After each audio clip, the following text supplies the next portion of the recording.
അസ്സലാമു അലൈക്കും വറഹ്മത്തുള്ളാ. പ്രിയപ്പെട്ടവരെ, നമ്മുടെ വീടുകളിലൊക്കെ പലപ്പോഴും പല പ്രയാസങ്ങൾ, മാനസിക പ്രശ്നങ്ങൾ, രോഗങ്ങൾ, അതുപോലെ തന്നെ സമാധാനമില്ലായ്മ, എപ്പോഴും വഴക്കിടുക, പരസ്പരം ദേഷ്യമുണ്ടാവുക, പ്രത്യേകിച്ച് കാരണമൊന്നും ഉണ്ടാവണമെന്നില്ല. എന്നാൽ പലപ്പോഴും നെഗറ്റീവ് എനർജികളുടെ സാന്നിധ്യം കാരണം, നെഗറ്റീവ് എനർജികൾ എന്ന് പറഞ്ഞാൽ പൈശാചിക ശക്തികൾ, ദുർശക്തികളുടെ വീട്ടിൽ വരികയും അല്ലെങ്കിൽ ആരെങ്കിലും ചെയ്തതിൻ്റെ ഫലമായിട്ട് വീട്ടിൽ വന്ന് തങ്ങുകയും അത് ആ വീട്ടിലുള്ളവർക്ക് അസ്വസ്ഥത ഉണ്ടാക്കുകയും ചെയ്യും. പലപ്പോഴും ഇത് തിരിച്ചറിയണമെന്നില്ല. ഇത്തരം വിഷയങ്ങൾ വരുമ്പോൾ എന്ത് ചെയ്യണമെന്നറിയാത്ത, അതായത് വീട്ടിൽ എന്താണ് പരിഹാരമാണ് ഇതിനുള്ളത് എന്നറിയാതെ നട്ടം തിരിയുന്ന അവസ്ഥ. അപ്പം അതിന് നമുക്ക് സ്വയം ചെയ്യാൻ പറ്റുന്നത് എന്നുള്ളത് പരിശുദ്ധമായ ഖുർആൻ കൊണ്ട് ചികിത്സിക്കുക എന്നുള്ളതാണ്. ഖുർആൻ ചികിത്സയാകുന്നത് എപ്പോഴാണ്? പ്രശ്നങ്ങൾ വന്നിട്ട് അത് പരിഹരിക്കാൻ വേണ്ടി ചെയ്യുന്ന കാര്യങ്ങൾ. ഖുർആൻ ഓതുക എന്നുള്ളത് ഓരോ വീട്ടിലും ഉണ്ടാവേണ്ട ഒന്നാണ്. മരിച്ച കബറിടങ്ങളെപ്പോലെ ആവാത്ത വീട് എപ്പോഴും ജീവനുള്ള വീടാവണമെന്നുണ്ടെങ്കിൽ പരിശുദ്ധ ഖുർആൻ വീട്ടിൽ പാരായണം ചെയ്യണം. ഓരോ മുസ്ലിമും മോമിനും ഖുർആൻ ദിവസേന പാരായണം ചെയ്യേണ്ടതുണ്ട്.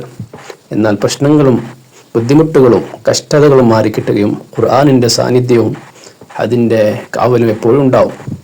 അതിനുവേണ്ടി നമ്മൾ വീട്ടിൽ ഈ ഒരു പ്രശ്നം വന്നു കഴിഞ്ഞാൽ, നേരത്തെ ഞാൻ പറഞ്ഞതുപോലെയുള്ള പ്രശ്നങ്ങൾ, നെഗറ്റീവ് എനർജികളുടെ ബുദ്ധിമുട്ടുകൾ ഇല്ലാതിരിക്കാൻ വേണ്ടിയിട്ട് പരിശുദ്ധ ഖുർആനിലെ ആദ്യത്തെ സൂറത്ത് ഫാത്തിഹയാണ്. രണ്ടാമത്തെ സൂറത്തായ അൽ ബഖറ, അധ്യായം അൽ ബഖറ, ഈ ഖുർആൻ നമ്മൾ ഓതുകയും വീട്ടിനുള്ളിൽ കേൾക്കേണ്ട രൂപത്തിൽ ഓതുകയും ചെയ്താൽ, നിരന്തരം ഓതുക ചെയ്താൽ, കുറച്ച് ആയത്തുകളെങ്കിലും സൂറത്ത് ബഖറയിലെ ആയത്തുകൾ ഓതുകയും ആ വീട് പുനരുജ്ജീവിപ്പിക്കുക എന്ന് പറയും, ഒരു റിഫ്രഷ്മെൻറ്റ് ചെയ്യുക.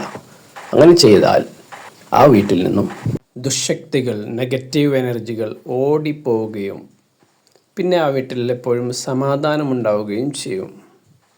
അപ്പോൾ നമ്മുടെ വീട്ടിൽ തന്നെ നമുക്കറിയാവുന്ന പരിഹാരമുണ്ടായിട്ടും നമ്മൾ അതൊന്നും ഉൾക്കൊള്ളാതെ പലതിൻ്റെ പിന്നാലെ ഓടുമ്പോൾ നമ്മൾ പരിശുദ്ധ ഖുർആനെ മറന്നു പോകരുത്. ഖുർആൻ ഒരു ഷിഫയാണ്, ഔഷധമാണ്. അതുകൊണ്ട് നിത്യേന ഖുർആൻ വീട്ടിൽ പാരായണം ചെയ്യാൻ വേണ്ടി ശ്രമിക്കുക. ലോകഗുരു മുഹമ്മദ് നബി സല്ലല്ലാഹു അലൈഹി വസല്ലം ആരുടേതായി അബൂ ഹുറൈറ റളിയല്ലാഹു അൻഹു നിവേദനം ചെയ്ത ഹദീസിൽ ഇങ്ങനെ കാണാം: നിങ്ങളുടെ വീടുകളെ നിങ്ങൾ ഖബറുകളാക്കരുത്. തീർച്ചയായും സൂറത്ത് അൽ ബഖറ പാരായണം ചെയ്യുന്ന വീട്ടിൽ നിന്ന് പിശാച് ഓടിപ്പോകുന്നതാണ് മുസ്ലിം. അപ്പോൾ പിശാച്ചിൻ്റെ സാന്നിധ്യം ഇല്ലാതിരിക്കാൻ ഈ സൂറത്ത് ഓതി ശീലമാക്കുക.